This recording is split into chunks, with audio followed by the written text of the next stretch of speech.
Hey, welcome back. We're learning more methods of integration, and now we're on to integration by trig substitution.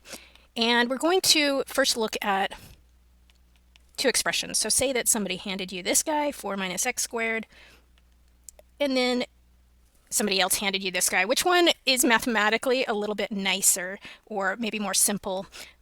Would you rather have to integrate something with this in it or something with this in it?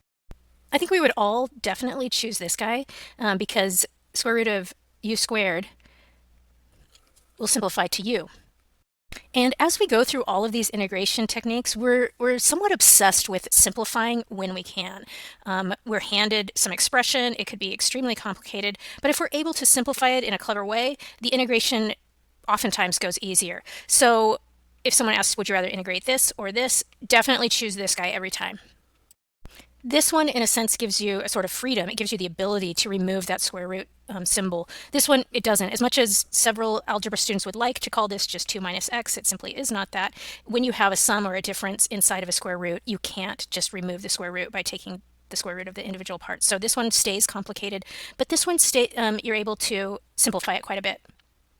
And trig substitution is going to give us the ability to take a sum or a difference of squares and translate it into just a single square. That's really powerful to be able to take something like this and make it look like this. So with this tool here, we're going to be able to change a sum or difference of squares, so something that looks like this guy, into a single square, something that looks more like this, and that's so awesome because then we can just get rid of the square root sign. So this is really where the magic happens, and it's actually trigonometric functions that allow us to do this. In a sense, we're going to introduce some complexity to make things simpler. And our starting point is remembering a really fundamental identity from trigonometry, and that is that sine squared theta plus cosine squared theta will equal 1. And because of that, a lot of things fall out of this. So this is a very fundamental trig identity. We could say that, okay, then doesn't cosine squared theta equal 1 minus sine squared theta?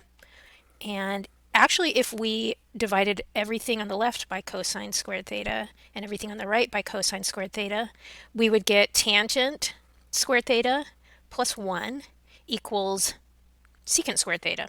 And that's another trig identity. So tangent squared theta plus 1 equals secant squared theta.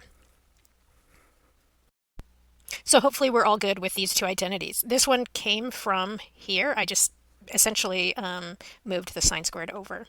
And this one also came from this identity. I just divided everything by cosine squared. I'm going to do one more. I'm going to take this one and I'm going to move the 1 over. So then 1 equals, no, sorry, tan squared theta equals secant squared theta minus 1. I'm going to move things around just a little bit. I'm going to move this guy over to this side, and just to make everything kind of uniform with these three. These are three important equations. Whoop, lost our 1. Now on the left side of each of these equations, I have a single term. On the right side of each of these equations, I have an addition or a subtraction. And do you notice that on the right side, here's a difference of two squares? 1 is a square, sine squared theta is a square. Here I have a sum of two squares. Here I have another difference of two squares. But on the left side of each of these equations, these differences and sums of squares are equal to a single square.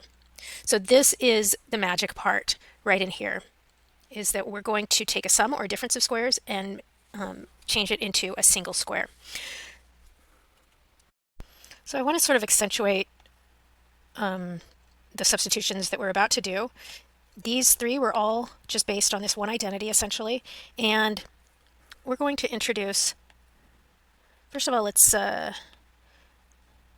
start noticing that these are different. Okay, say that we had in an integral something like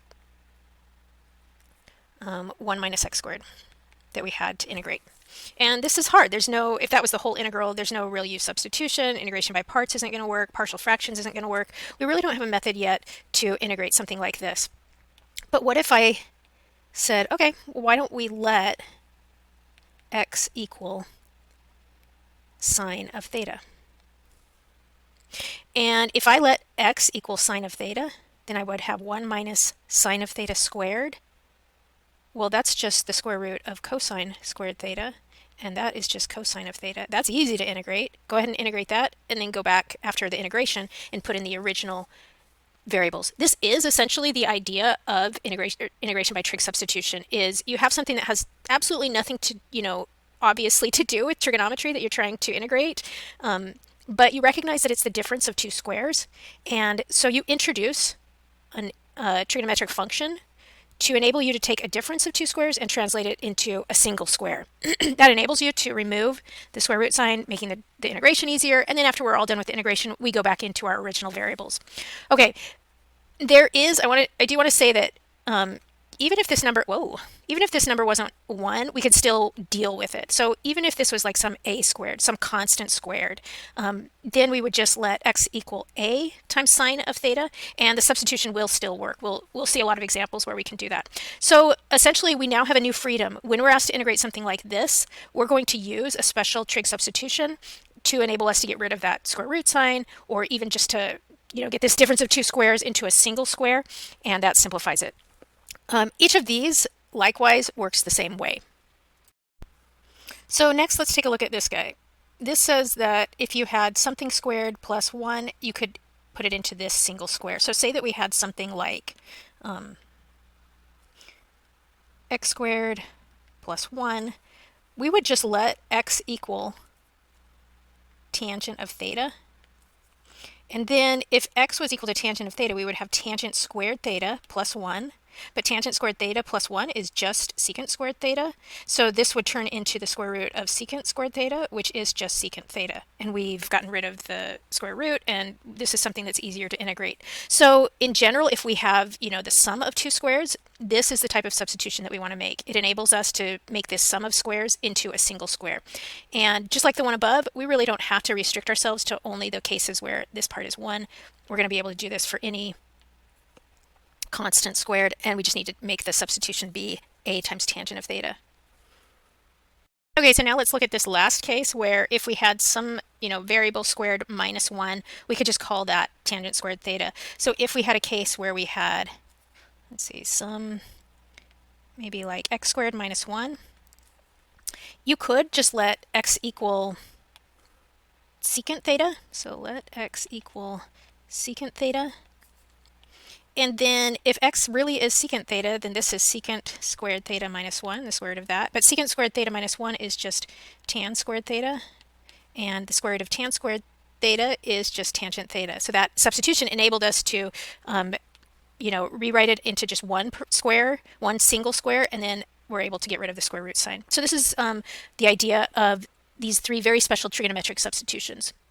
So these three trig identities, which came from this primary one here, are the backbone of these substitutions that we're going to use. We're going to, they're going to kind of fade into the background right now because essentially we're sort of done with them. We're going to really focus on the substitutions themselves, but they were the reason that we could do all of these substitutions. And so this now becomes the focus of our work, is whenever we have the difference of two squares where you have a constant squared minus a variable squared, this is the substitution we use. Whenever you have the sum of two squares, you're going to use a tangent substitution. And whenever you have this is a different type of sum of two squares. I guess we need to make sure that we recognize that this also can be a squared.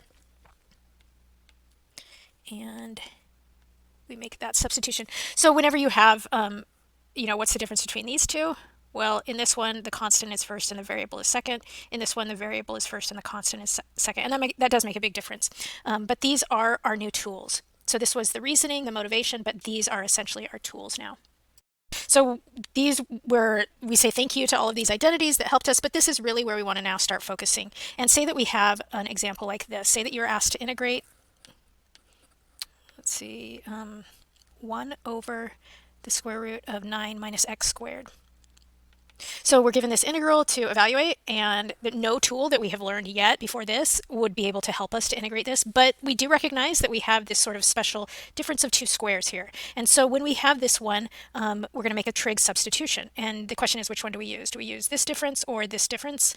And here we have a constant squared minus the variable squared, so we're going to use this substitution right here. So we're going to say, let's let x equal 3 sine of theta. And that's because the a squared was 9, so we knew that a was 3. And then we have the sine of theta. We do still have to keep track of what dx is and d theta. So dx will be, let's see, 3 times cosine theta d theta. So 3 cosine theta d theta. So like I said before, we're sort of introducing some complexity into the problem in order to simplify it, and then we'll take it back into the x variables at the very end. So if we make this substitution, then we now have an integral that looks like this. We have 1 over the square root of 9, and yeah, let's just say keep it at 9. 9 minus x squared. X squared will be 9 times sine squared theta. So x squared will just be this thing squared, so each of the factors we need to square, this turns into 9, this turns into sine squared theta. Looking at this, and we still have importantly, we have to take care of d theta, so let's make some space for that. The dx is sitting here, but dx is now equal to this. We've moved everything into the theta variable, and so we do have to write this as part of our integral. And so it looks almost worse at first, so 3 cosine theta d theta. Now we're integrating this instead of this. But all of this down here is going to simplify quite a bit. And so we have the integral of 1 over the square root of 9 times 1 minus sine squared theta times 3. The 3 I'm going to pull out, cosine theta d theta. Okay, so this is going to simplify to, now what I'm going to do is I'm going to pull this 9 out of the square root and it'll become a 3. It's just 9 times this, so you can pull factors out. And this, as we pull it out, it will become a square, or it'll become a 3. So we have 3 on the outside, 1 over 3 times the square root of 1 minus sine squared theta, and then a cos theta. Whoops, let's draw it a little bit, make sure we know that it's above the cos theta d theta. Okay, so this is where the magic happens. We have a square root of 1 minus sine squared theta, but 1 minus sine squared theta is just cosine squared theta. So we've got the 3 outside, and I'm going to pull out the other 3. The square root of cosine squared theta, and we have a cosine theta up here, d theta. Cosine, the square root of cosine squared theta is just cosine theta, so I'm going to rewrite this as just cosine theta. We now have a cosine theta over a cosine theta. Those cancel. The integral is just the integral of d theta. This becomes a 1. So this is the integral of d theta, which is just theta plus a constant. The only thing left to do is we don't want our answer in terms of theta. That was a made-up variable that we introduced. We need to know what the integral is in terms of x, and so we have to go back to this substitution right here. We're going to translate this answer right here back into x's. Okay, this is where we translate everything back. We know from right over here that x equals 3 sine of theta. And so if x equals 3 sine of theta, then dividing by 3, x thirds equals sine of theta. Now, I really need to know what theta is, so I've got to peel away this sign, and I'm just going to take the arc sine, or the inverse sine function of both sides, and that will get rid of this sine function here. So arc sine of x thirds equals theta. So just as an aside, we're remembering that arc sine of x is the same as the inverse function, or inverse sine of x. These are just two notations that mean the exact same thing, so we're basically taking the inverse sine function whenever we say arc sine. Okay, so back to the solution. I have determined that theta is arc sine of x over 3. This was my solution to the integral, so I'll just put everything in terms of x's at this point. This is arc sine of x over 3 plus a constant. This is the solution to the whole integral. Okay, so just to review all this work, we recognized that we were asked to do an integral where we had a difference of 2 squares sort of trapped in this square root. We recognize that this is a case where we want to use a trig substitution. We just have to pick the right one, and the right trig substitution was this one, this top one. We're going to let x equal 3 sine of theta. When we do that, it looks more complicated at first, but then the absolutely wonderful thing happens where eventually we have a 1 minus sine squared theta, which turns into just a cosine squared theta, and we're able to remove the square root sign. It simplifies tremendously, and then we have to do a tiny bit amount of work to get everything back in the x variable here. Our next example is this one, and we've got the square root of x squared minus 4 over x to the 4th. that we're trying to integrate. And we think through, okay, what, say that this was just randomly thrown to us, maybe on an exam, and we ask ourselves, what integration method should we choose? And the integration methods that we know, use substitution was the first one that we learned. Use substitution is not a great choice here because I don't see any obvious function derivative pairs. You might think, oh, let's let this equal u. Well, then the derivative is just 2x, and we've got too many x's here. So that's probably not the right choice. The next thing that we think of is integration by parts.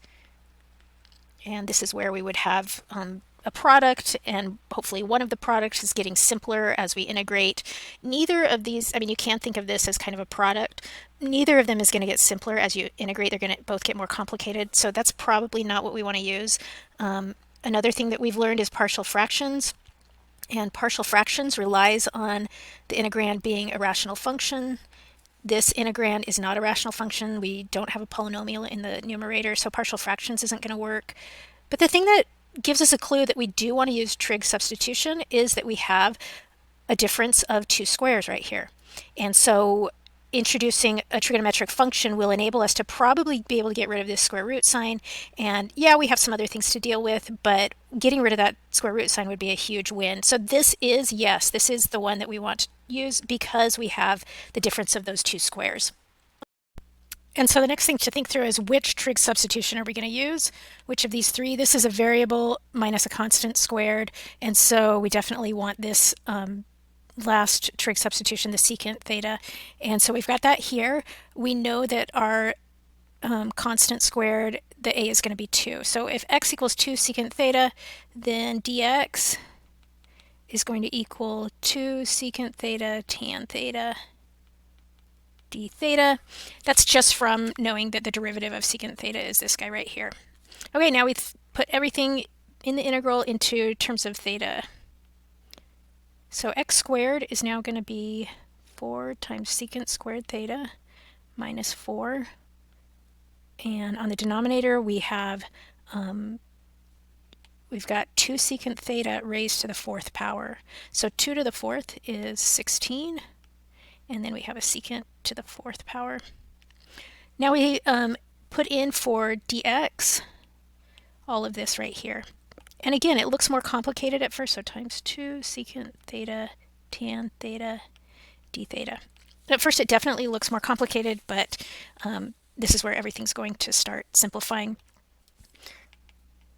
We're going to pull out that 4 in the numerator and it becomes a 2. We have a secant squared theta minus 1 then,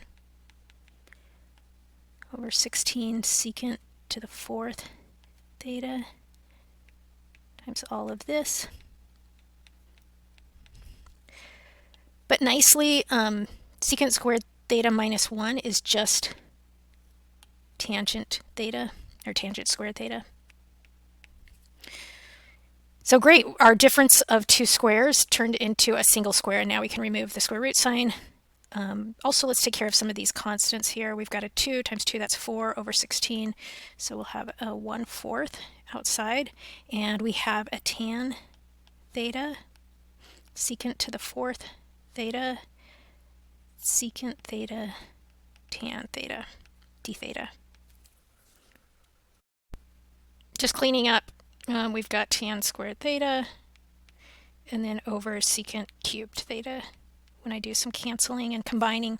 At this point, don't really know how to deal with this, but I am going to put everything in terms of sine and cosine, and that's a pretty common move at this point. Is if we can get everything in terms of sine and cosine, we can probably cancel some other things and simplify some things, and then see what kind of integral we're dealing with. So this is really equal to 1/4 times the integral of sine over cosine, sine squared theta over cosine squared theta over secant cubed theta. Well, essentially this is like a 1 over secant cubed theta, but 1 over secant is cosine. So this is a cosine cubed theta, and now in the numerator. So cosine cubed theta, and then we have a d theta. So again, this cosine cubed theta just came from, there was a secant cubed theta in the denominator. Secant theta is a 1 over cosine, so it's essentially just, as you you know, you can put it up in the numerator as a cosine. So make sure that you're feeling good about this move. Cosine and secant are reciprocals of each other. Okay, that's awesome, because then a few of these cosines will cancel, and I'm just going to be left with 1/4 integral of sine squared theta cosine theta d theta. This is perfect because at this point I recognize that I probably can use a u substitution to finish this off. If I were to let u equal sine of theta, then the derivative of that is sitting right here. And so we have a function derivative pair, and that will simplify this. So all of this was a trig substitution, but now we're going to use a u substitution to finish it off. So let's let u equal sine of theta, and then du equals cosine theta d theta. And so I've got 1/4 the integral of u squared cosine du. This is an awesome integral to do. It's just a reverse power rule. And so this equals 1/4 u to the third over 3 plus c. And so let's go over here. That's u to the third over 12 plus c, but u is the same thing as sine of theta, so sine cubed theta over 12 plus c. So we've undone one substitution here, but we really still need to get this back into x's, and this is going to take a little bit of work. This is the solution so far. We just need to translate it back into x's. So this is the solution almost. We earlier said that x was going to equal this, and unfortunately we've now got some secants going on here and some sines going on here, so it's not like we can just take an inverse sine function to put it back into x's. We need to think through the trigonometry, and so we're going to do a little bit of trig review right here and use what we're going to call a reference triangle. So hopefully some of these figures are somewhat familiar to you. First of all, the Pythagorean theorem: anytime you have a right triangle, the sum of the squares of the two legs will equal the square of the hypotenuse. That's an important fact that we're about to use. And then this acronym SOHCAHTOA just means that in a right triangle, the sine of an angle is the opposite side over the hypotenuse, the cosine of an angle is the length of the adjacent side over the hypotenuse, and the tangent of an angle is the length of the opposite side over the length of the adjacent side. So this will become important too. And this is because we've got a solution, but we've got to translate it back into x's, and our original x was actually a secant. So we just need to reconcile all of the sines, secants, and x's and get them straight. So to translate back into the x variable, we're going to use this as well as what's called a reference triangle. And you'll use these often in trig substitutions just to translate everything back to your original variable. Okay, so we know, let's call this angle here theta, and we know that the secant of theta is x over 2. That's how we originally defined it here. So if I say the secant of theta equals x over 2, then that would mean that the cosine of theta is going to equal 2 over x, because they're reciprocals of each other.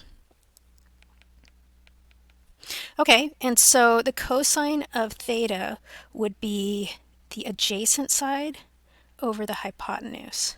And so that would be 2 over x. And because of the Pythagorean theorem then, I know that this squared plus this squared has to equal this squared. So 2 squared plus something squared equals x squared. If I took this over to the other side, I would have that something squared equals x squared minus 4, and then take the square root of it. This side needs to be x squared minus 4, the square root of x squared minus 4. And then it will all work out. If you think through it again, 4 plus x squared minus 4, and take the square root of that, you would get x. So this is our reference triangle for this problem. How we defined x means that we can, and this is theta, we can label this triangle with these sides in this way. It all came from what secant of theta was, and then what cosine of theta was, and this relationship. Okay, the reason we make this reference triangle is because now we have a clearer idea of what sine of theta is. We needed to make the reference triangle based on our substitution so that we could take this sine of theta back into the x variable. And so importantly, we realize because sine is opposite over hypotenuse, the sine of theta will be opposite over hypotenuse. So the sine of theta will be the square root of x squared minus 4 over x. And give ourselves a little bit more room here. The sine of theta will equal the square root of x squared minus 4 over x. This is just opposite over hypotenuse from our reference triangle. And then this is what we're going to put back in here so that we can get rid of the thetas and get back into x's. And now we're going to say that sine cubed of theta will just be the square root of x squared minus 4 over x cubed divided by 12. Let's see, we can just multiply by a 1/12 plus c. We could clean that up a little bit if we had more room, but this is the solution to our problem. Okay, we have our solution, so let's think through what happened. We recognized that this integral was best suited for trig substitution, and then we decided that the right substitution was a secant because of how this difference of squares was set up. Once we made that substitution and we found the derivative, or the dx, we put everything in, got a little bit complicated, but beautifully this square root went away because of that trig substitution. At this point, we kind of cleaned things up just between tan and secant, but then we realized right here, let's put everything back in terms of sine and cosine. Those are the two beginning trigonometric functions, and so we can clean everything up as much as possible if everything's just in sine and cosine. When we did that, we were left with this integral, and this was a pretty nice integral because we then recognized that we could use a u substitution here, and we did that. So the u substitution was a piece of cake. We found that integral. So this is where the integration actually happened. It was a very simple integral to do, but then we had to take everything back into our variables. U had to go back into thetas, and that was not hard to do. That's an easy replacement to make, but then quite a bit of work getting thetas back into x's because our solution had a sine of theta, but we had only defined x in terms of secant theta. And so we needed to remember some trig rules and ideas, theorems, and then importantly we made this reference triangle. This is often going to be a part of your solutions with trig substitutions. Is we knew what secant of theta was, and so we needed to really know what sine of theta was. It's the reference triangle that helped us to get there, and we did have to construct what this side length would have been. So at this point, we've seen two examples of a trig substitution. The first one was fairly basic. This one was more involved here. The best thing to do at this point is to give you an example to work on your own so that you can get some practice using these trig substitutions. Okay, so our next example is to evaluate this integral. You've seen me do a couple examples. You know how the process goes. So this one, try on your own, definitely. This is where the real learning is going to happen, not just by watching me do it, but by attempting one on your own. I will give you an important hint. At some point in the problem, towards the end, you're going to end up with a cotangent squared of theta. And just remember this identity because it will help you. You'll encounter one of these before you integrate, and you'll want to use this identity. So pause the video and try this one on your own, and then I will provide the solution. So you've done this problem, and here is the solution along with all the work. So go ahead and pause the video and check your work. Okay, here's one more example for you to try, and you're seeing the sum of two squares, so you're probably already thinking of what substitution you're going to use. Try this one on your own. The two hints that I'll give you are these two trig identities. There's a good chance that you'll use both of these at some point. One of them as you're trying to get through an integration, and one of them as you're trying to get back into your variable x. So go ahead and pause the video and try this on your own, and then I'll provide the solution.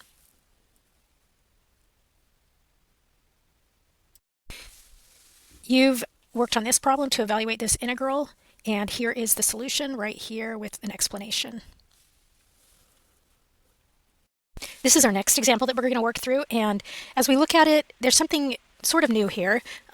It roughly looks like a constant squared minus some sort of x squared term, and that leads us to believe that we want to use sine x equals sine theta. So this is probably the substitution, or at least the flavor of it, that we want to use. The only problem is this guy right here. We've never had a constant in front of our x squared term, and so that's sort of giving us a little pause, like, does this apply? Can we really use it? And the answer is yes, we will go ahead and use this substitution.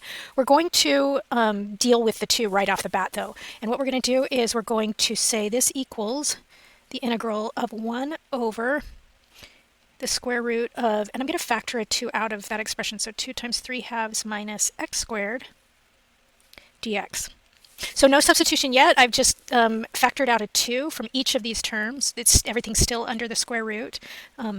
just because I wanted to only have an x squared term here. And so this is totally legal to do. What we're going to do next is this is 2 times this, so we can treat it as 2 separate square roots, and then we'll take that square root of 2, or it's really 1 over square root of 2 out front. So because this is a product, you can treat this as the product of 2 square roots. So this is essentially equal to 1 over the square root of 2 times 1 over the square root of 3/2 minus x squared dx.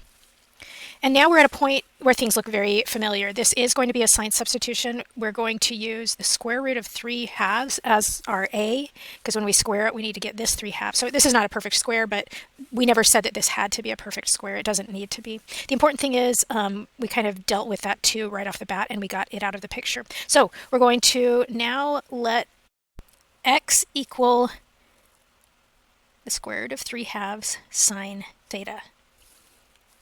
So we're using the square root of 3/2 because when we square it, we want to get 3/2, and that is right. And we know that we're in a situation where we're going to use a sine theta substitution. If x is that, then dx is the square root of 3/2 cosine theta d theta. Okay, so I'm feeling good about this substitution. We have this, and now we're going to put everything in terms of theta. Again, the whole point of introducing these trig functions is because we have a difference of 2 squares that we want to create just one square, and then we can get rid of the square root. So putting in our thetas, we've still got the 1 over square root of 2 out here, and then we have 1 over the square root of 3/2 minus x squared, but x squared will just be 3/2 sine squared theta. And then our d theta or our dx is going to be times the square root of 3/2 cos theta d theta. And we'll see a bunch of things are going to fall out of the way. Okay, 1 over square root of 2, integral of 1 over, well, let's see, let's actually put this square root of 3/2 cos theta d theta over. Now I'm going to, each of these terms has a 3/2 in it. I'm going to factor that out and then pop it out of the square root sign. And as I do, I factor it, and when it comes out of the square roots, well, it has to hold on to that square root sign, but it's separate. We can do this. And then we have a 1 minus sine squared theta inside. And of course, the whole point of doing this was to create, instead of 1 minus sine squared theta, we can say that that's just cosine squared theta. We've replaced a difference of 2 squares with a single square. And that's awesome because this is just going to be cosine of theta. They're actually going to cancel here. So this equals 1 over square root of 2. These guys cancel, and we're left with cosine theta over, this is a cosine theta, so those cancel, and we're left with just d theta.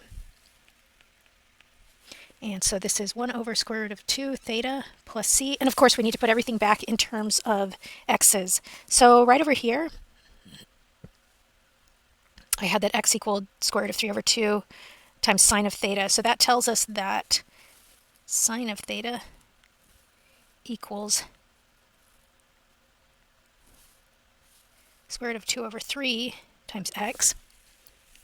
And so we're going to then say that theta is arcsine of square root of 2 over 3x.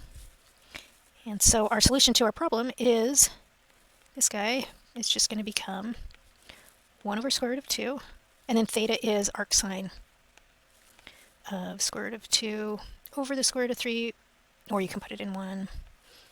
Same thing, x plus c. And this is our solution.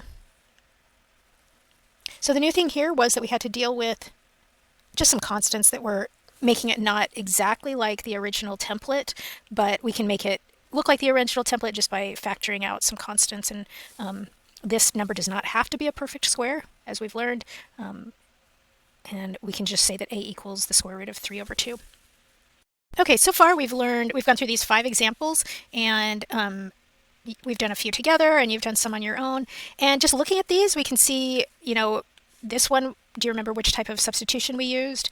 Whenever we have a constant minus the variable squared, that's going to be an a sine theta substitution. So this was the second example we did, and it's different because first we get hit with the variable in the difference of squares. And so for this one, we decided to use an a secant theta substitution. This one also introduced the idea of using a reference triangle. The other interesting thing about this problem was at some point we had to also do a u substitution. So not only was there a trig substitution, but then we had to do a u substitution. And to get back into theta, that was easy enough. But then to get from theta back into x, we had to use our reference triangle. And part of this we had to construct on our own just based on the Pythagorean theorem. So this example, when we saw it, we see a difference of two squares. And because the constant comes first, we know, well, actually, this is really similar to this one. We know that we're going to probably let x equals some a sine theta. We also used a reference triangle in this one, and as well we had to use a trig identity. And this isn't totally unusual. At some point we got inside the integral cotangent squared theta, and we used this identity to be able to integrate. So there was a lot going on with this problem as well. For the first time with this problem, we had a sum of two squares, and so we knew we were going to use tangent theta as our substitution. We also had to use some actually two trig identities to get us through it, and I'm pretty sure we used a reference triangle also. Yeah, so now I remember that we had to integrate something with the cosine squared theta, and the only way we were going to get out of that was to use the double angle formula. This is an identity, a trig identity. And then once we did integrate, we ended up with a solution with sine 2 theta, but that's difficult to use with our reference triangle because we only know things about theta. So we had to get it back into, this is another identity of, this is a sine of a double angle. And so we used this identity to get back into just thetas, which enabled us to get back into our original x variable. So these were challenging problems. I can't believe I made you do those on your own, but really good practice. These were huge hints that you needed to use those. And otherwise, we recognize which trig function we want to substitute. The reference angle a lot of times is going to be part of your problem the majority of the time. And then this last one, the only slightly tricky thing here was we had a lot of constants that were kind of muddying up the substitution, like what should we let a equal? And it was pretty easy to see off the bat that this should be a sine theta substitution because the constant comes first. It's a difference. So we knew we wanted to use sine theta, but weren't quite sure what a should be. We were able to take care of it just by factoring out a 2 and then getting that 2 out of the square root, or out of this particular square root, and then just sending it out of the integral as a constant 1 over square root of 2. Once we did that, we just had some constant minus x squared, and then we were all good to go with the sine theta substitution. So I want to end our trig substitution unit here on two important examples. This one is not an obvious choice for trig substitution, but we're going to use a trick that you know from algebra called completing the square to make this into the difference of two squares. And then we need to go through definitely an example of a definite integral where we have endpoints and we need to evaluate it and come out with a number.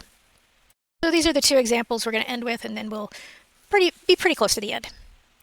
Okay, so this is our task right now, is to integrate this function, and we're given the hint that this is somewhere going to be used in the problem.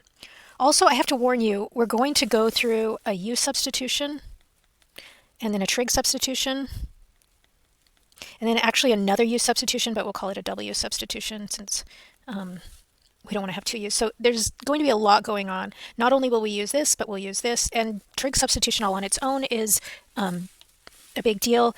Plus, we're going to be doing a completing the square. This is a technique that we learned in algebra. So this is a great problem. It's got a lot going on in it, and it'll give us a lot of practice.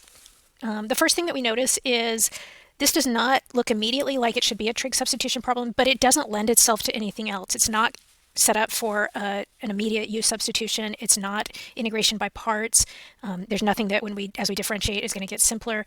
This is not partial fractions material because it's not a rational function. So we do see that we have an x squared in the problem, and so maybe we can sort of manufacture a difference of two squares by using the completing the square method. And so we first take a look at just this expression. Let's see, let's take a look at just 3 minus 2x minus x squared. And we're going to rewrite using completing the square. And the first thing I'm going to do is I'm going to move things around so that my x squared term is in the front. So negative x squared minus 2x plus 3. Basically, with completing the square, you pay attention to your x squared term and your x term, and you kind of ignore this guy. Just leave him out of the picture. And you do whatever it takes to make a perfect square with these guys. And you'll have to compensate for it by adding or subtracting some constants over here. But that's okay. We just want to kind of focus on these guys. And it'll help if I could not have to think about a negative in front of the x squared. So I'm going to take that out. So hopefully everything's good so far. I just rearranged things. I factored out the negative, and the 3 is kind of left behind. They're ignoring him for a minute. Now, I'm going to focus on this, and I'm going to think, what would I have to add? What constant would I have to add here to make a perfect square out of this expression? And I would have to add a plus 1. If I had a plus 1, I would have a perfect square. So x squared plus 2x plus 1, and then this 3 is out here. So I added this 1 in here. It really is a negative 1 that I added to the expression, so I'm going to have to add a 1 over here to compensate for it. I've introduced a negative 1, and so I need to take it out by adding a 1 right there. So now we have negative, this whole expression is x plus 1 squared, and so make sure that you convince yourself that that's true. This is x plus 1 squared, and then I have a plus 4. And so now I could rewrite this as 4 minus x plus 1 squared. And things are looking a little bit nicer. So that completing the square enabled me to write this whole thing as that's inside as just 4 minus something squared. We're going to use a u substitution and just call this u. Its derivative is the same as dx, the derivative of u. And so it's an easy substitution to make. But then we'll have something that really looks exactly like it would fit a trigonometric substitution. So all of this was just completing the square. And now I'm going to introduce a u sub, well, let's rewrite the integral. So now we have the integral of 1 over 4 minus x plus 1 squared. And that is all raised to the 5/2 power and dx. Okay, so this integral, I'm starting to see that it may be a trig substitution material. The very next thing I'm going to do is I'm going to say, okay, let's let u equal x plus 1. Then du equals dx. That's an easy u substitution to make. And so now I can rewrite as the integral of, in the denominator, I have 4 minus u squared to the 5/2 power. And on the top, dx and du are the same thing, so I've just got this. This is definitely trig substitution material, so we're at this point now. And which trig substitution do we want to make? This is a constant squared minus the variable squared, so this is a sine theta, and it'll be 2 sine theta because that a is equal to 2 here. So here we're going to say, okay, let's do one more substitution now. Let u equal 2 sine theta. Then du equals 2 cosine theta d theta. Now our integral looks like this. We have, in the denominator, we've got 4 minus 4 sine squared theta. And then du is equal to 2 cos theta d theta. Oh, this is raised to the 5/2 power, so that's important.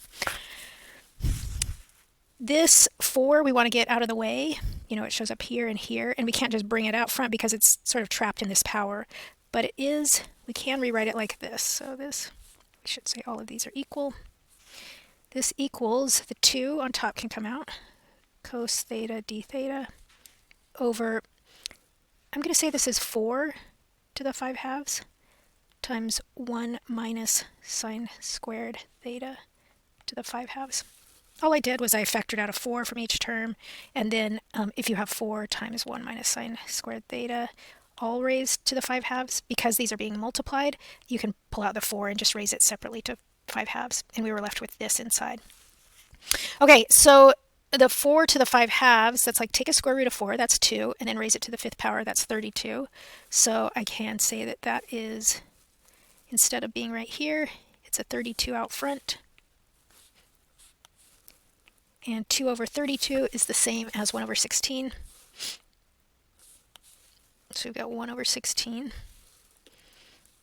And now this guy right here, of course, is just going to be cosine squared theta. We did that so that we could replace this difference of 2 squares for a single square, and that's awesome. So my integral at this point, cosine theta d theta, is still hanging out. And then I have a cosine squared theta raised to the 5/2 power. But if I have a square here and a 1/2 power here, those undo each other. It's like squaring something and then taking the square root of it. And so I can say, how about just cosine theta to the 5th power? Or cosine, I can write it like this, d theta. And it looks like I need, no, I already have a d theta. Okay, so I have 4 powers of cosine theta in the denominator, and that's a secant to the 4th theta. So I have a secant to the 4th theta d theta. At this point, I'm not sure how to integrate this, but I remember the hint that I was given that secant squared is this. And if I think of this, so this is the real trick, is to call this secant squared theta times secant squared theta.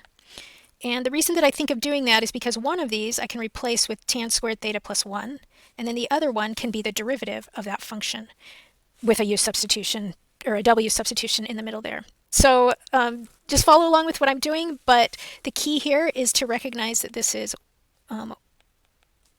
secant squared theta times secant squared theta d theta. And then we are going to replace one of these secant squared thetas with this guy right here. So this is a trigonometric sort of trick. This is, but we were given that hint for a reason. And so this is 1 over 16 integral of, now I'm going to replace this with tan squared theta plus 1 times secant squared theta d theta. Do you see now that maybe if we let w equal tangent of theta, that dw is going to equal secant squared theta d theta, that this substitution is going to enable us to say, okay, we've got a u squared plus 1, or I'm sorry, w squared plus 1, and the derivative of that is right here.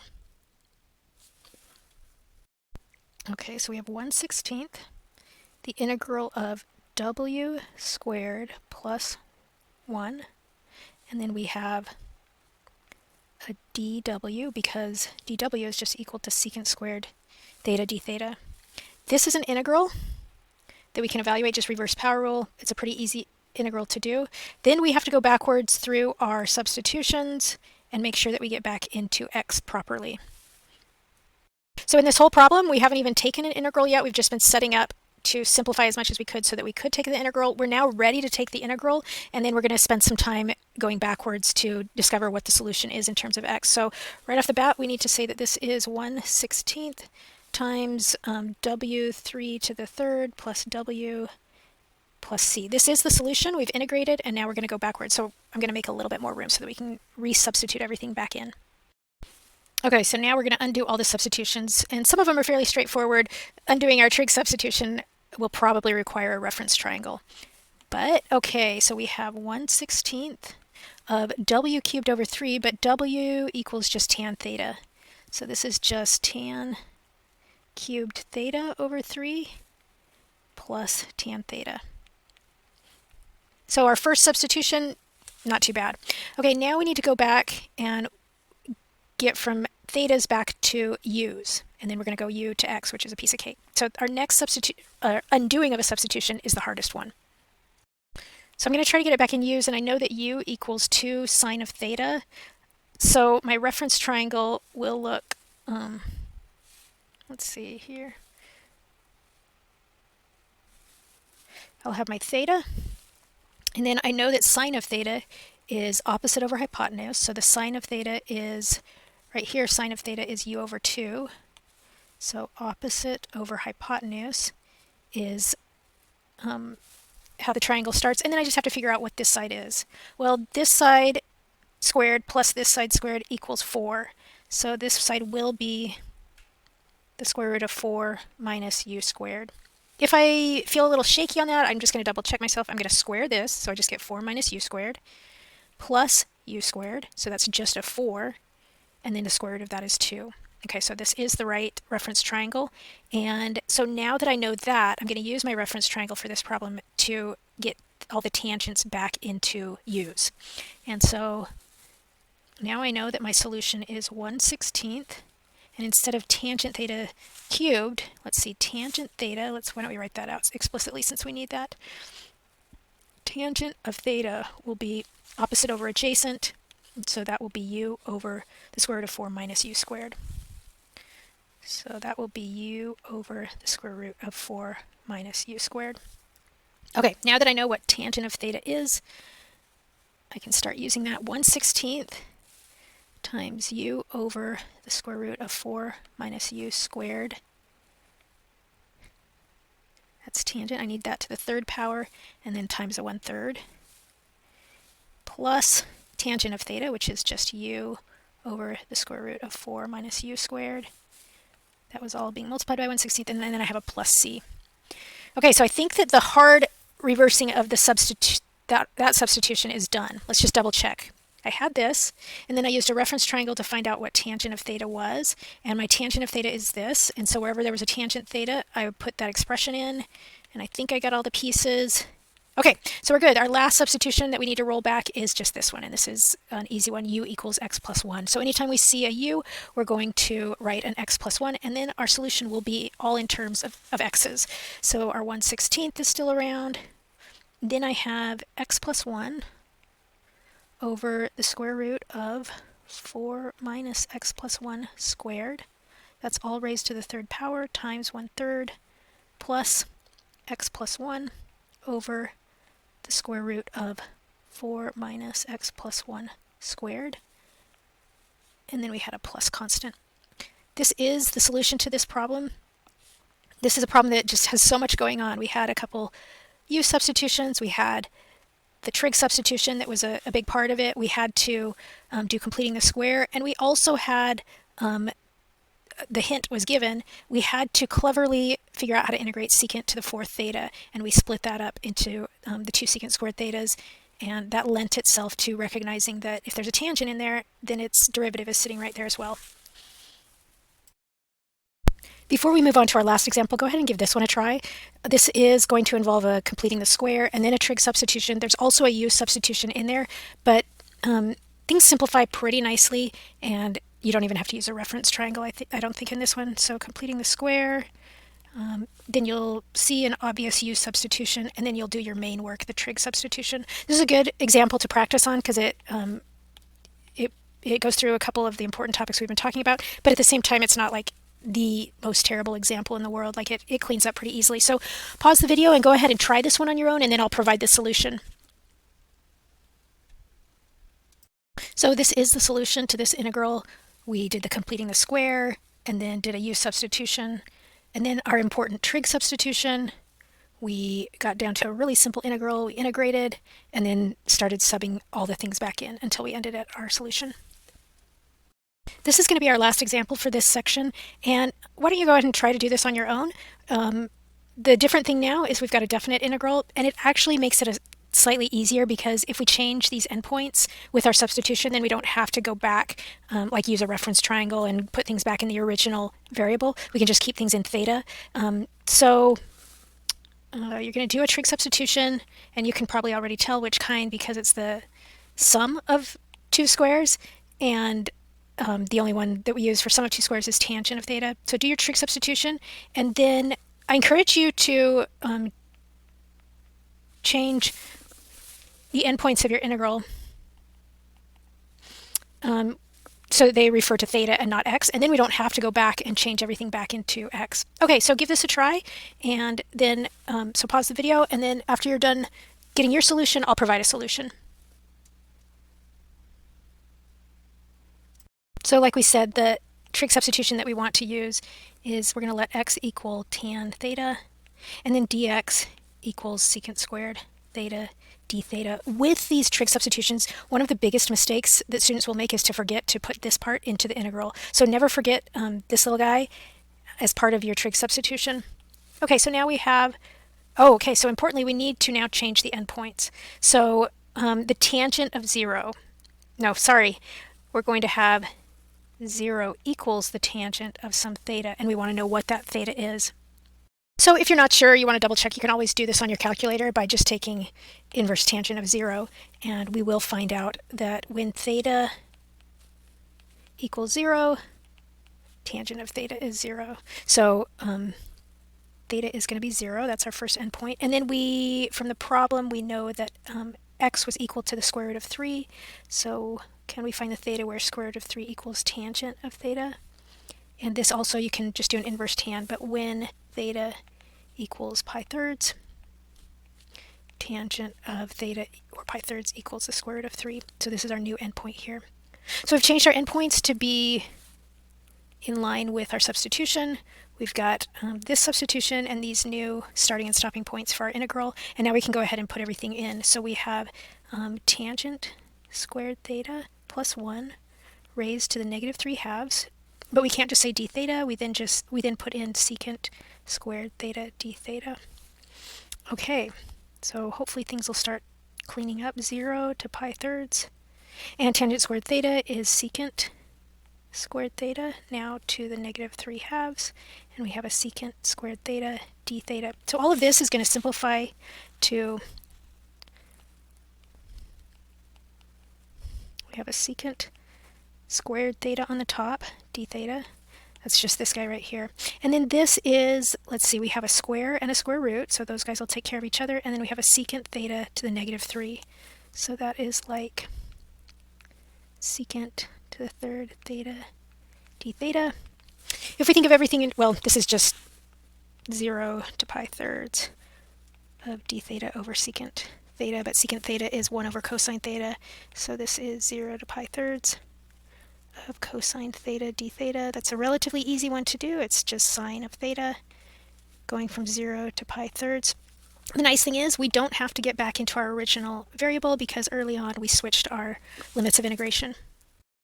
So sine of theta evaluated from here to here, or actually from here to here, I guess, is sine of pi thirds, and I don't need to rewrite that. That is square root of 3 over 2 minus sine of 0, which is 0. And so our solution is square root of 3 over 2 for this definite integral. So these are all the examples we've looked at for trig substitution. These are the first 5 that we've already talked about. This example here was probably the most challenging of all the examples we looked at. We had to start off by doing a completing the square, and so we had to remember that from algebra. And then we put in I think we used a u substitution right after that, a really simple one, and then our trig substitution, and then another u substitution was needed. And we also, in there, somewhere in there, to be able to integrate, we used a trig identity, and then had to use a reference triangle in this one. So this example here was the most challenging. It just incorporated a lot of different elements. This guy here, this example I gave to you just to practice completing the square. The actual problem wasn't too bad. You had a minor u substitution in there, but otherwise a lot of things just dropped out. In this last example, we just wanted to get some practice with changing our limits of integration to the new variable theta. Once we did that, it was kind of nice because then we didn't have to go back to the original variable. We can just use the new limits and keep everything in theta. So remember to do that. I will tell you that one of the most common mistakes in all of these problems is when you do the substitution, people will sometimes forget to put in the d theta part. So never forget to put in your d theta part into the integral along with your substitution. Otherwise, it just won't work out. So watch out for that common error. Otherwise, good job. Lots of good work here.